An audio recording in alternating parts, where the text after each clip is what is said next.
Hi there, in this video I'm gonna show you how to cancel all your subscriptions on your Cash App card. This is gonna be a super easy tutorial, you'll just need to follow the steps. To cancel your subscriptions, you will need to basically cancel your payments on your Cash App card. To do this, you will need to go to the Cash App and simply go to your activity. And once you go there, you will need to go to your home screen.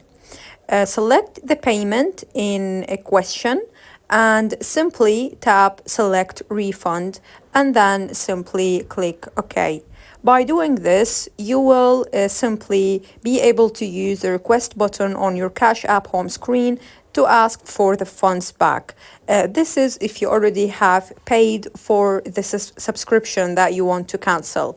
So basically, you can request a refund following the steps that I just have showed you. But make sure that you do have the latest version of the app, of the Cash App, for you to not have any issues during the process. Otherwise, you might have faced some issues. So make sure that your app is updated and just go in the app, follow the steps I have showed you, and by doing that, you will simply be able to cancel all your subscriptions on your Cash App card. Super easy and simple.